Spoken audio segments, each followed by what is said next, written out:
Hello friends, this is Ramanuj Visukarma. Today we will discuss about the different kind of the beekeeping equipments.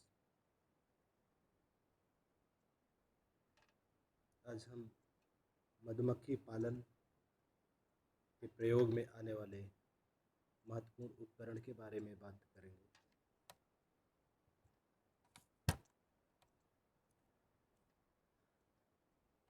As we know that the beehive has become integral part of the beekeeping industry,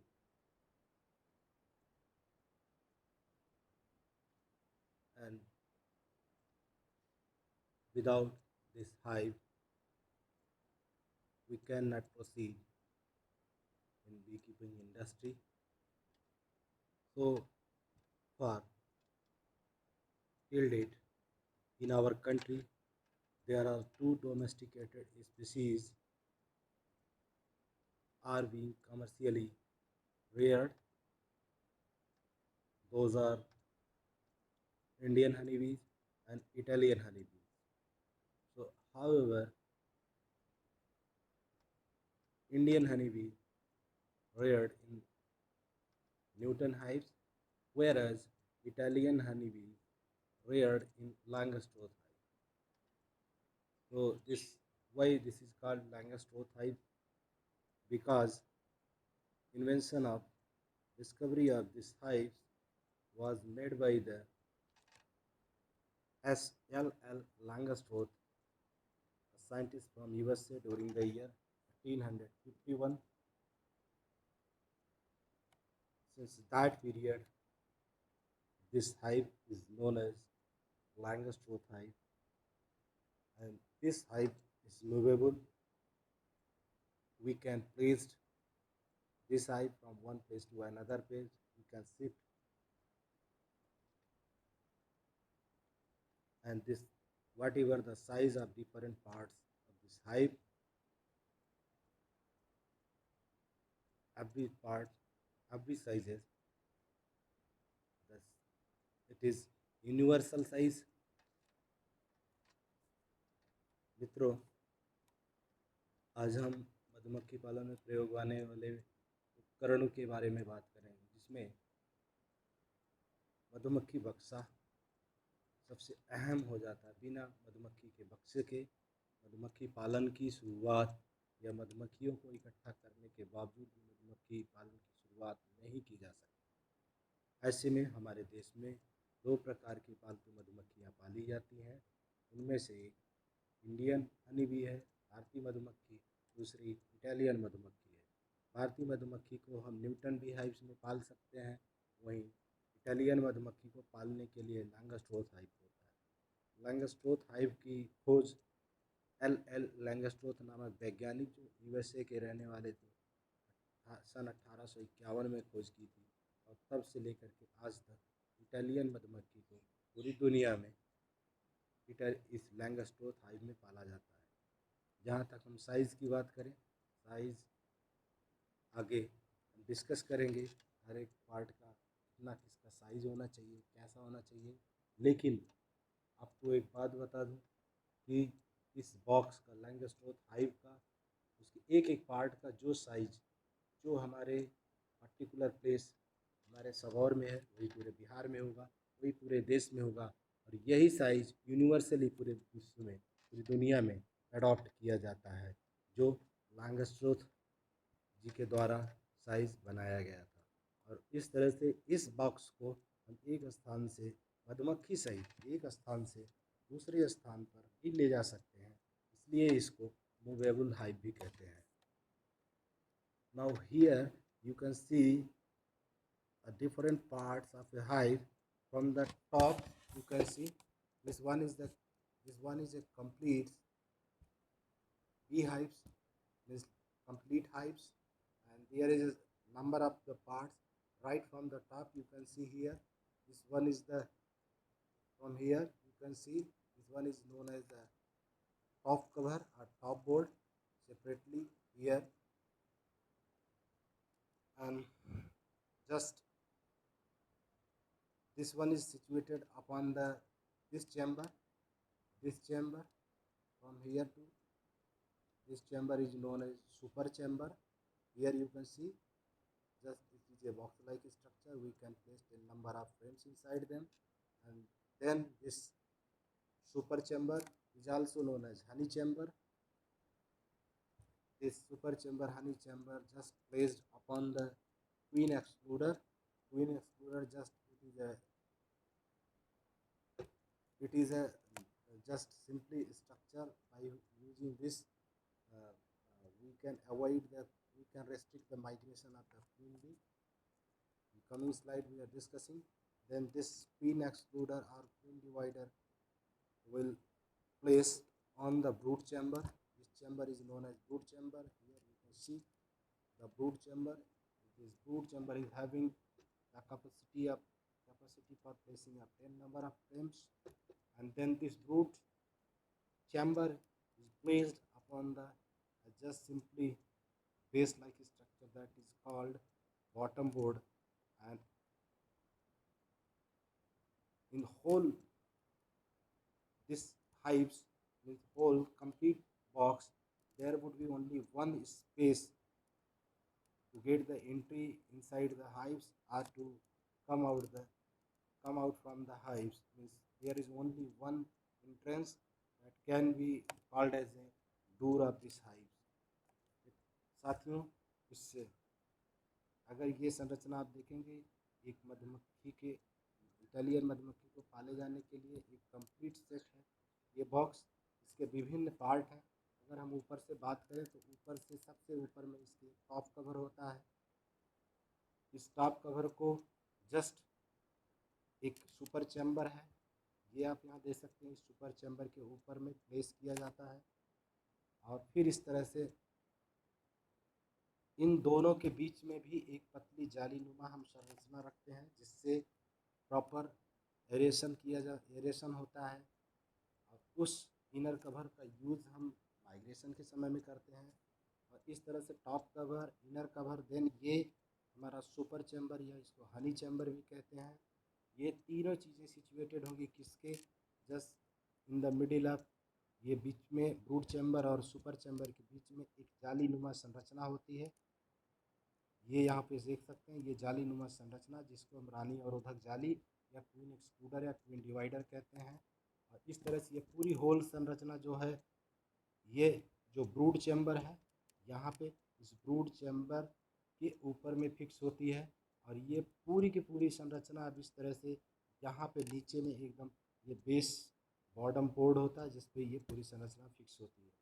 और ये bottom board में एक जगह सिर्फ entrance होगा जहाँ से मधुमक्खियाँ अंदर और बाहर आ जा सकती हैं। इस पूरे बक्से में सिर्फ और सिर्फ एक ही जगह से रास्ता होगा, दरवाज़ा होगा, अगर हम कह सकते हैं, अंदर और बाहर जाने के लिए, बाकी कोई रास्ता नहीं। जहाँ तक अगर हम इस ब्रूड चैम्बर और सुपर चैम्बर की बात करें तो इन सब में छोटे छोटे अगर आप ये देखेंगे खांचा जैसी संरचना, तो इस तरह से इस एक चैम्बर में कुल मिला करके उसको हम फ्रेम करते हैं, उस खांचे जैसी संरचना को। और इस पूरे एक चैम्बर में हम मैक्सिमम 10 फ्रेम हम प्लेस कर सकते हैं। और इसी तरह से सुपर चैम्बर में भी हम 10 फ्रेम वहाँ पे प्लेस कर सकते हैं।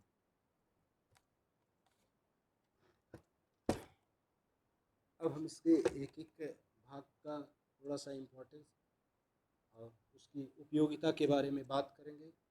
तो सबसे पहले हम नीचे से ही शुरू करते हैं। Bottom board, it is a floor of the hives having an entrance for bees on this board brood chamber rest. ये एक तरीके से ये बॉटम बोर्ड इस पूरे मधुमक्खी बक्से में एक फर्श का काम करता है। और इस तरह से इसमें एक एंट्रेंस बना हुआ था जिसकी मदद से मधुमक्खियाँ अंदर और बाहर बक्से के अंदर प्रवेश कर सकती हैं या बाहर निकल सकती हैं। और कभी कभी इस एंट्रेंस के सामने से ही जब भी मधुमक्खियाँ बक्से के अंदर से बाहर निकलती हैं तो यहाँ रुक करके रेस्ट करती हैं, देन बाहर उड़ान भर करके उड़ करके वो अपनी क्रियाविधि को आगे बढ़ाती हैं। इस बॉटम बोर्ड पे हम ब्रूड चैम्बर को रखते हैं। Means this brood chamber is used for the rearing of the brood and this bottom board and this brood chamber is made up of the fully wooden structure. ये दोनों brood chamber, bottom board ये सभी लकड़ी के बने हुए होते हैं। और इस तरह से ब्रूड चैम्बर में हम फ्रेम लाइक छोटे छोटे खांचे जैसी संरचना प्लेस करते हैं। फ्रेम्स मीन्स आगे फ्रेम जैसी संरचना को हम प्लेस करते हैं। और इस तरह से एक चैम्बर में हम मैक्सिमम ज़्यादा से ज़्यादा 10 फ्रेम ही प्लेस कर सकते हैं। इस फ्रेम पे यदि अगर हम फ्रेम की बात करें तो इस frame consist of A top bar, 2 sides and a bottom bar. Inner aspects of the top bar has a groove for fixing form foundation sheet. Simply ये फ्रेम कुछ नहीं, इसका एक टॉप बार, इसके साइड में दो अगर हम देखें तो एक स्टैंडिंग बार होंगे और फिर से एक नीचे से लोअर बार होंगे। और इस संरचना से, इस फ्रेम वाली संरचना में इसके जगह जगह साइड में 4 होल्स होंगे। उन चारों में हम आयरन का तार, महीन तार उससे बांधते हैं। और उसका जो टॉप बार होगा उसके इनर साइड में हम हल्का सा खांचा काट देते हैं। और इस तरह से उस खांचे में कृत्रिम ढंग से बना हुआ आर्टिफिशियल या कॉम फाउंडेशन सीट जो है हम उसमें लगा करके पेस्ट कर देते हैं, ताकि मधुमक्खियों के छत्ते में जैसे हम इसको दें मधुमक्खियाँ इस पर काम करना शुरू कर दें। और इस फ्रेम के यूज करने की वजह से हम उनका लगभग 1/3 जो एनर्जी है, ऊर्जा है उनकी, वो हम बचा लेते हैं। और इस तरह से हम उनको छत्ते के निर्माण कार्य का आधा काम उनका आसान कर देते हैं और वो बाकी के काम में अपना ध्यान लगाते हैं। तो इस तरह से ये फ्रेम रहता है।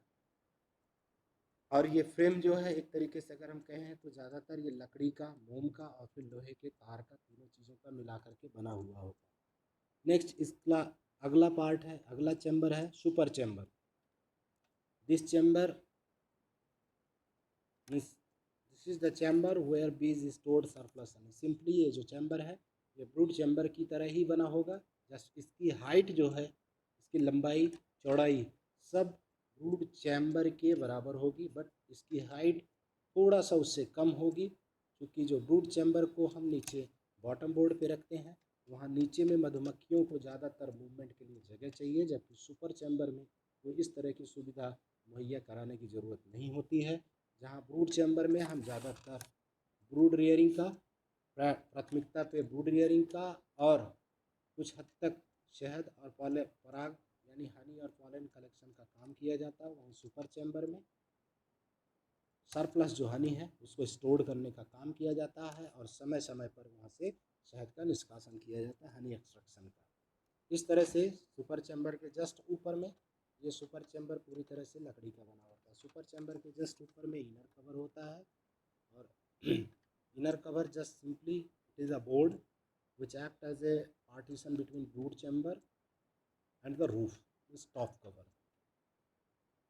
ये इनर कवर पूरी तरह से एक जाली नुमा लकड़ी का, या अगर बीच में लोहे की जाली और चारों तरफ से हम लकड़ी के खांचे लगाते हैं, ये inner cover just simply super chamber और टॉप कवर के बीच में रखते हैं। इनर कवर का यूज ज़्यादातर हम बक्से के माइग्रेशन के समय हम इसका यूज़ करते हैं। और सबसे अंत में अगर हम देखें तो टॉप कवर होता है type of lid acting as a roof pest over inner cover.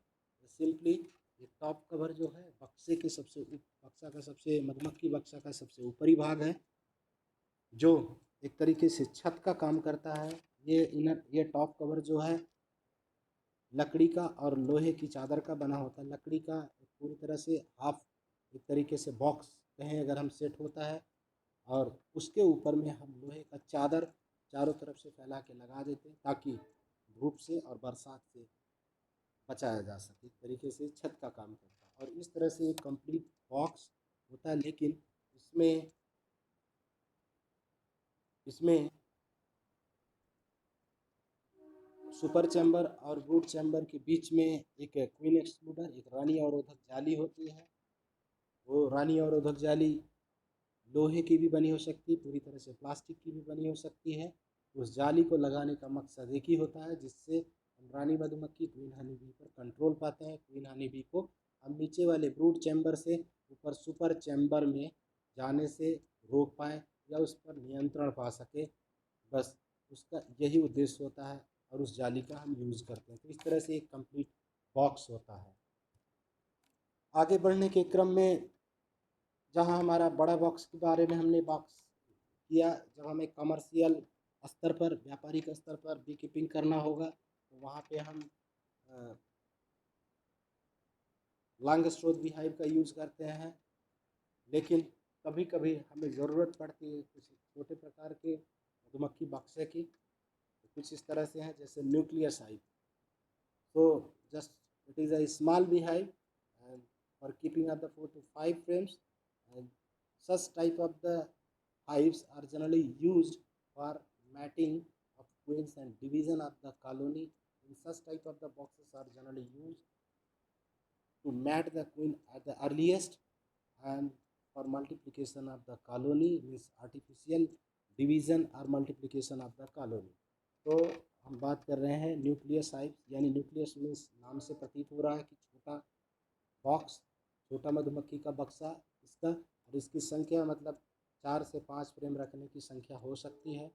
1 और 2 फ्रेम के रखने की भी न्यूक्लियस हाइव मार्केट में उपलब्ध है। इसका सिर्फ और सिर्फ एक ही उद्देश्य होता है कि बहुत ज़्यादा संख्या में यदि अगर हमें बक्से को बढ़ाना हो तब इसका यूज़ करने के लिए, पर्टिकुलरली हमें जब बहुत ज़्यादा मात्रा में एक क्वीन हनी बी का केवल प्रोडक्शन करना हो बराबर और निरंतर बॉक्स का डिवीज़न करने के लिए, और इस तरह से फिर हम बहुत सारे क्वीन को एक साथ उसमें रीजनरेट कर करके रिप्रोडक्शन कर करके देन उसका उनको इमीडिएटली हम मैटिंग करने के काम में प्रयोग में लाते हैं इस तरह के हाइव्स को। Now coming to the other important equipments used in the beekeeping, likewise the comb foundation मिल।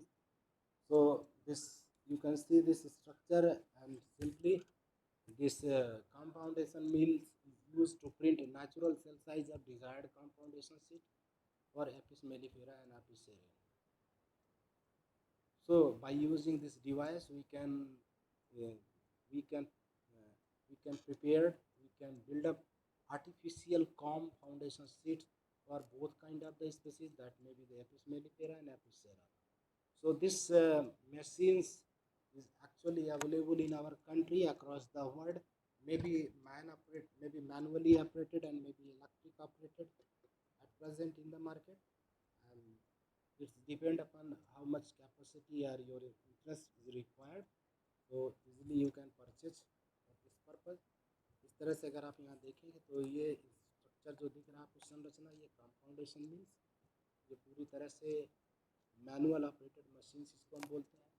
और इसी तरह से जो एक तरीके से फुल्ली इलेक्ट्रिक ऑपरेटेड मशीन्स भी मार्केट में हमारे देश में उपलब्ध है या पूरी दुनिया में भी उपलब्ध है। और इसकी सहायता से, कंपाउंडेशन मिल की सहायता से हम कृत्रिम फाउंडेशन सीट्स तैयार करते हैं, मोमी छत्ता बनाते हैं, चाहे वो हमारी एपिस मेलिफेरा यानी इटालियन मधुमक्खी हो, चाहे हमारी भारतीय मधुमक्खी हो, दोनों के लिए हम बनाते हैं। And another important equipment is smoker. Here you can see this is a just simply this is the smoker. By using this device, simply for we use to provide the smokes for facilitating easy handling of the agitated bees. Sometimes bees get swarmed or abscond, or at the time of the honey extraction bees get agitated, or sometimes due to the increase in temperature, or sometimes due to the scarcity of the food, bees get agitated at the and during breeding season also. For mating purpose bees get agitated.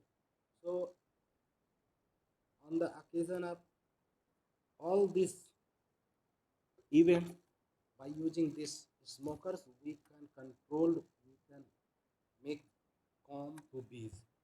ये smoker एक तरीके से ये बड़ा ही महत्वपूर्ण उपकरण मधुमक्खी पालन में आने वाला है। अगर आप इसे देखेंगे तो खास कर करके जो मधुमक्खियाँ थोड़ी उग्र हो गई हैं या इधर उधर उड़ रही हैं, जा रही हैं, और मधुमक्खी पालक को या बी कीपर को परेशान कर रही हैं, तो ऐसे में उनको नियंत्रण पाने के लिए हम इस उपकरण की मदद से स्मोक्स प्रदान करते हैं और उन पर नियंत्रण पाते हैं। खास कर करके जो मधुमक्खियाँ एजिटेट होती हैं, या तो वो नई रानी मधुमक्खी मधुमक्खी या पुरानी, वो ब्रीडिंग के पर्पज़ से या स्वार्मिंग के दौरान या स्पॉन्डिंग के दौरान या कभी कभी टेम्परेचर बढ़ जाने के दौरान वो घर छोड़ के भागती हैं, ऐसे समय में हम इसका यूज़ कर सकते हैं। Here you can see another important equipment that is called bevel. By using this is a cloth made structure simply, and this cloth is stitched. Just you can see here it is a ring like structure made up of the, and here you can see the nylon metal structure, and again some of the cloth. This bevel is made up of the cloth, nylon net, iron rings and cloth. Okay, so by using this device we can protect our face from the stinging of the bees during handling of the bee colony. Simply ये जो be well है, अगर आप देखें इस तरह से कपड़ा, लोहे की ये कपड़ा और नायलॉन नेट की जाली और लोहे की रिंग का, इन तीनों चीज़ों को मिला करके इसकी सिलाई की गई और बनाया गया है, और इससे हम सिंपली अपने चेहरे पे लगाते हैं और चेहरे को अपने मधुमक्खियों से काम करने के दौरान बचा सकते हैं। Next important equipment is swarm catcher, or also called as a swarm catching bag. Just you can see here it just simply a iron thread like structure, iron ring is here, and all the structures are made up of the cloth. And by using this device, simply we collect the honeybees. Honeybee swarm from different natural sources.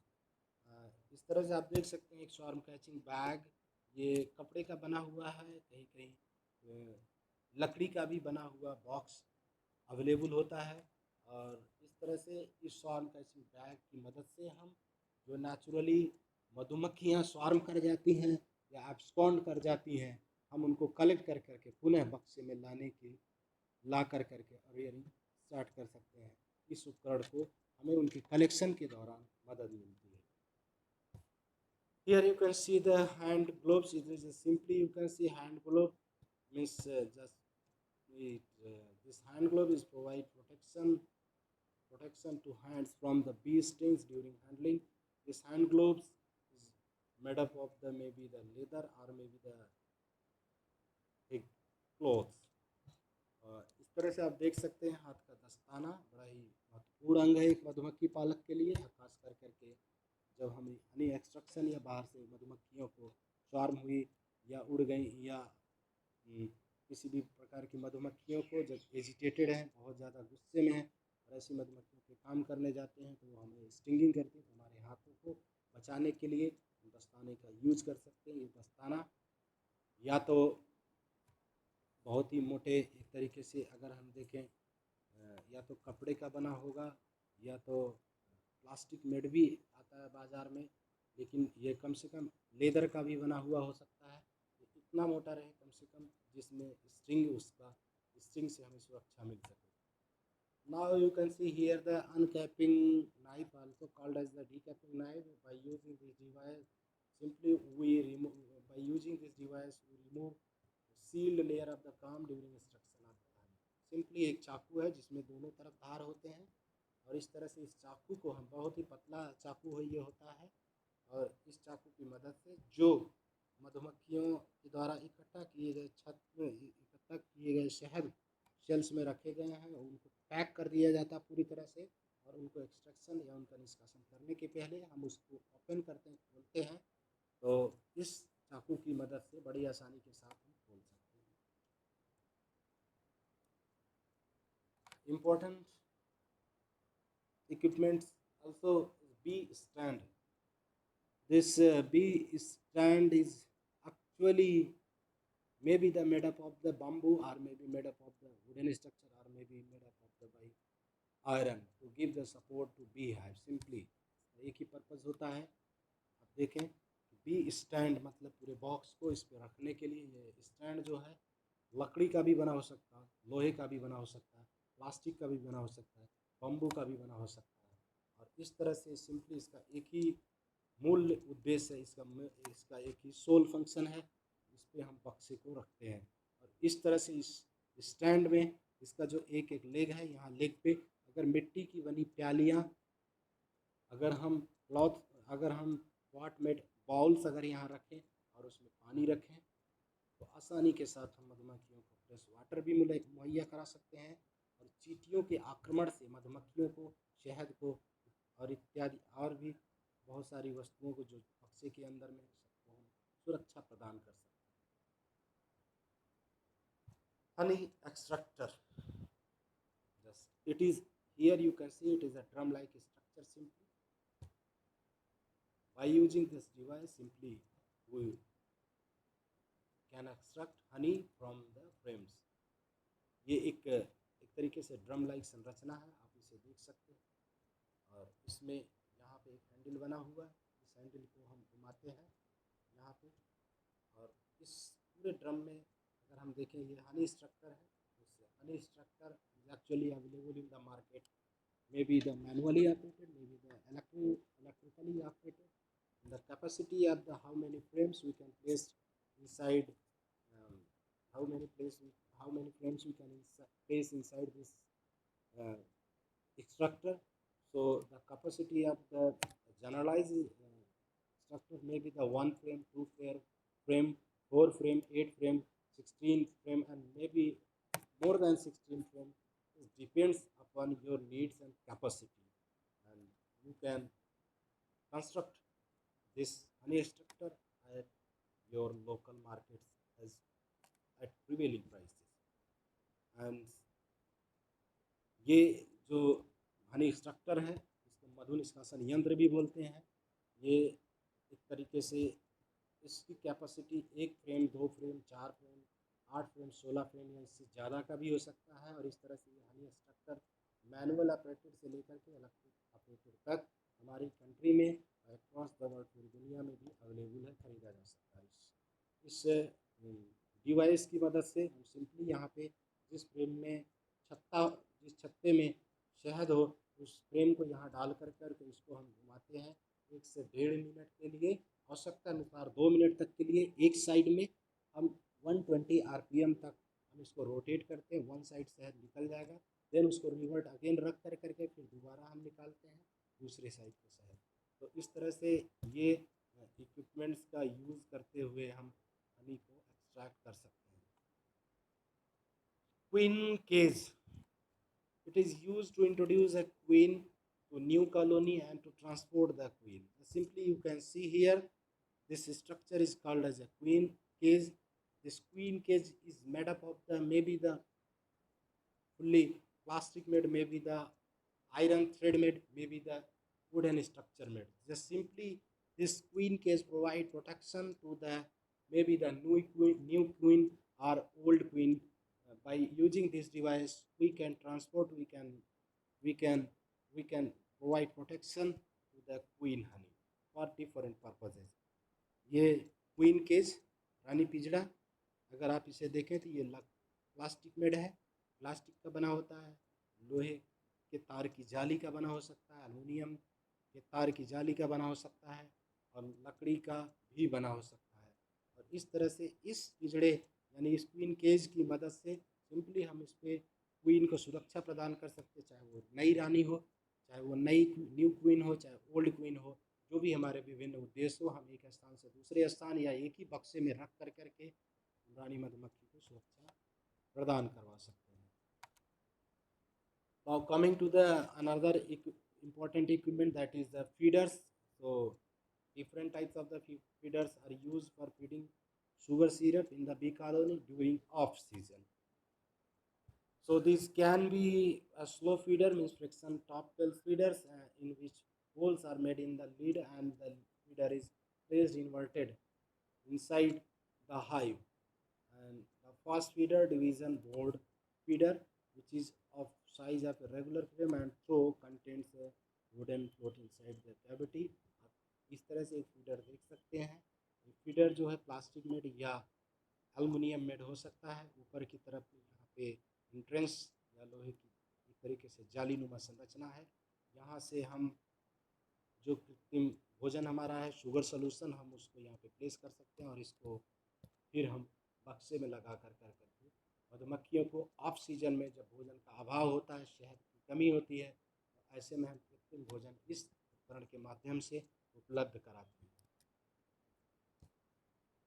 Next important, wax melter. So No doubt, the honeybee colony honeybee colony is fully made up of the wax structure. Means whatever the old or raw waxes we collect, just simply those collected raw wax or wax uh, uh, can be melted by using this device. Means by using this wax melter simply, and for preparation of the artificial comb foundation sheets, and further means reuse of the old comb, old wax comb, whatever the means for the purpose of the further multiplication of the honeybee population. यहाँ आप देख सकते हैं कि ये wax melter खास करके ये अगर आप देखें फुल्ली एल्यूमिनियम मेड और आयरन मेड बना मार्केट में अवेलेबल होता है। ये फुल्ली मैनुअल ऑपरेटेड है और इस तरह से इसमें डबल वॉल यहाँ पे है। और इस उपकरण को सिंपली हम एक तरीके से देखें तो या इस होल से हम इसमें यहाँ पे लकड़ी या कोयला जला करके डालते हैं और यहाँ से एक तरीके से अगर हम देखें तो ये हमारा एंट्रेंस यहाँ पे यहाँ हम वैक्स को डालते हैं और फिर इसके बाद में इस वैक्स को यहाँ पे हम मेल्टिंग का काम करते हैं। वैक्स जो हमारे पास रॉ वैक्सेस या सबसे बेकार पड़ी छत्ते से इसको हम काट करके फेंकते हैं, तो ऐसे मोम से हम पुनः यहाँ पे गला करके उससे नई काम फाउंडेशन शीट तैयार करके मधुमक्खी पालन में प्रयोग में लाते हैं। B brush, here you can see the bee brush, simply the brush used for other purposes, and just simply it is a wooden structure, and here you can see the hairy structure. This hairy structure is made up of the camel hair. By using this device simply for brushing of the bees from the frames or for other purposes during the beekeeping industry. So ये B brush आप देख सकते हैं, ये लकड़ी नुमा संरचना में कुछ हेयर्स जैसी संरचना जो ऊँट के या कैमल हेयर से खास करके बना हुआ होता है। और ये इस तरह से प्लास्टिक मेड भी मार्केट में अवेलेबल है और इसका यूज हम सिंपली बीज को ब्रशिंग करने के लिए यूज करते हैं। जब हमें खास करके हम इंस्ट्रक्शन का काम करते हैं या कुछ अदर पर्पज़ की ज़रूरत हो तो भी हम बी ब्रश का यूज कर सकते हैं। अगला उपकरण है पॉलन ट्रैप। तो this pollen trap may be the made up of the right now it is this one is the fully made up of the plastic net, and this pollen trap is also maybe the made up of the semi wooden and iron made is available in the market. By using this device simply we can by using this device we collect the pollen from the searcher or scout bees, those who are coming from the outside along with the pollen. So for Apis mellifera, here you can see just well-like structure simply, and you can see this sieve is having a number of the punctures or holes. So for Apis mellifera, this puncture would be range between 4.7 to 5 mm, whereas for Apis cerana this would be 3.5, 3.7 mm. By using this device, simply bees coming from the outside along with the pollen, they would allow to only enter inside the hive by removal of this pollen. तो इस device के मदद से अगर आप देखें तो केवल पॉलन को हम आसानी के साथ में बक्से के बाहर निकाल सकते हैं। ये हमारा ये पॉलन डिवाइस, पॉलन ट्रैप जो है लकड़ी का और लकड़ी और लोहे का या पूरी तरह से प्लास्टिक में बना मार्केट में अवेलेबल है। So this was all about the equipments. Further, if any query or discussion, all are the free. You can contact with me through telephonic details. Thank you.